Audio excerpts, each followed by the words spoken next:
Friends, new അപ്ഡേഷനായ nest എക്സാമിനെ കുറിച്ചാണെന്ന് പറയുന്നത്. National entrance screening test. ഇതാരാണ് എഴുതേണ്ടത്, എന്തിനു വേണ്ടിയാണ് എഴുതേണ്ടത്, എപ്പോഴാണ് ഈ പരീക്ഷ നടക്കുന്നത്, ഈ പരീക്ഷ എഴുതിയാൽ നമുക്ക് എവിടെയൊക്കെയാണ് അഡ്മിഷൻ കിട്ടുക എന്ന ഡീറ്റെയിൽ ആണ് നിങ്ങളുമായി ഷെയർ ചെയ്യാൻ പോകുന്നത്. നെക്സ്റ്റ് എക്സാം എല്ലാ വർഷങ്ങളിലും ഈ എക്സാം നടക്കാറുണ്ട്. ഈ എക്സാം നമ്മൾ എഴുതുന്നത് 2 സ്ഥാപനങ്ങളിലേക്കുള്ള അഡ്മിഷന് വേണ്ടിയാണ്. ഒന്ന് നൈസർ. ഇന്ത്യയിൽ ഒരൊറ്റ നൈസറേ ഉള്ളൂ. അത് ലൊക്കേറ്റ് ചെയ്തിരിക്കുന്നത് ഒഡീഷയിലെ ഭുവനേശ്വർ എന്ന സ്ഥലത്താണ്. Second one UMD CEBS Mumbai. ഈ 2 സ്ഥലങ്ങളിലേക്കുമുള്ള അഡ്മിഷന് വേണ്ടിയാണ് നെക്സ്റ്റ് എൻട്രൻസ് എക്സാം എഴുതുന്നത്. സയൻസ് സ്റ്റുഡൻസിന് മാത്രമേ ഈ എക്സാം എഴുതാൻ പറ്റുകയുള്ളൂ.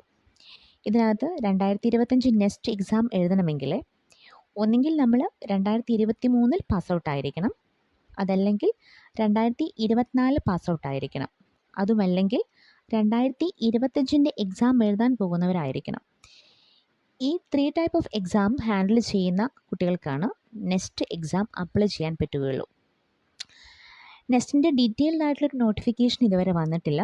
എങ്കിലും നെക്സ്റ്റ് രജിസ്ട്രേഷൻ ചെയ്യാനുള്ള ഡേറ്റ് February 17 മുതൽ സ്റ്റാർട്ട് ചെയ്തു. May 9 വരെയാണ് അതിൻ്റെ എൻഡ് ഡേറ്റ് വരുന്നത്. അഡ്മിറ്റ് കാർഡ് അവൈലബിൾ ആവുന്നത് June 2 മുതൽ June 22 വരെയായിരിക്കും. എക്സാം ഡേറ്റ് ജൂണിലായിരിക്കും വരിക. നോർമലി ഈ 2 സ്ഥാപനങ്ങളിലും കൂടി 257 സീറ്റാണുള്ളത്. നെക്സ്റ്റ് എക്സാമിലൂടെ നിങ്ങൾ എടുത്തു പഠിക്കാൻ പറ്റുന്ന കോഴ്സുകൾ ഇൻ്റഗ്രേറ്റഡ് MS പ്രോഗ്രാമുകളാണ്. ഇങ്ങനെ ഇൻ്റഗ്രേറ്റഡ് ആയിട്ട് സയൻസ് പഠിക്കാൻ ആഗ്രഹമുള്ള കുട്ടികൾക്കാണ് ഇത്തരം സ്ഥാപനങ്ങളിൽ അഡ്മിഷൻ നേടാൻ സാധിക്കുന്നത്. അതുപോലെ തന്നെ റിസർച്ച് ഏരിയയിൽ പോകാൻ ആഗ്രഹിക്കുന്നവർക്കും ഇത്തരത്തിലുള്ള സ്ഥാപനങ്ങളിൽ പഠിക്കാനായിട്ട് ഏറ്റവും ഹെൽപ്ഫുൾ ആവും. ഈ സ്ഥാപനങ്ങൾ പഠിക്കുന്നവരുടെ എക്സ്പോഷർ കൂടുതലായിരിക്കും. അതുപോലെ തന്നെ പലതരത്തിലുള്ള സ്കോളർഷിപ്പുകൾ, ഗ്രാൻറ്റുകൾ, സ്റ്റൈപ്പൻറ്റുകൾ ഇതെല്ലാം നെക്സ്റ്റ് എക്സാം എഴുതി കയറി വരുന്ന കുട്ടികൾക്ക് ലഭിക്കുന്നതായിരിക്കും. ഫോർ എക്സാമ്പിൾ, ദിശ സ്കോളർഷിപ്പ് പോലെയുള്ള 60,000 രൂപ വരെ ഈ നെക്സ്റ്റ് എക്സാം ക്ലിയർ ചെയ്താൽ കിട്ടുന്നതായിരിക്കും.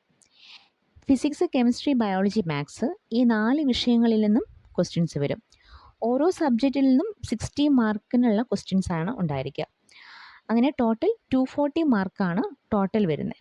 എങ്കിലും ബെസ്റ്റ് 3 മാർക്കിന് മാത്രമേ അവർ കൺസിഡർ ചെയ്യുകയുള്ളൂ. അതുകൊണ്ട് തന്നെ ടോട്ടൽ 180 നിങ്ങൾക്ക് എത്ര സ്കോർ ചെയ്തു എന്നാണ് നോക്കുക. ഇതൊരു കമ്പ്യൂട്ടർ ബേസ്ഡ് ടെസ്റ്റാണ്. അതുപോലെ തന്നെ നമുക്കൊരു മോക്ക് ടെസ്റ്റ് നെക്സ്റ്റ് എക്സാമുകാർ അറേഞ്ച് ചെയ്യുന്നുണ്ട്. May 16 കൂടി സൈറ്റിൽ നമുക്ക് ഈ മോക്ക് ടെസ്റ്റ് അവൈലബിൾ ആകും. ഇത് നിങ്ങൾക്ക് എക്സാമിൻ്റെ പാറ്റേൺ അറിയാനായിട്ട് ഹെൽപ്ഫുൾ ആകും. സോ എല്ലാവരും നന്നായി നെക്സ്റ്റ് എക്സാമിന് വേണ്ടി പ്രിപ്പയർ ചെയ്യുക.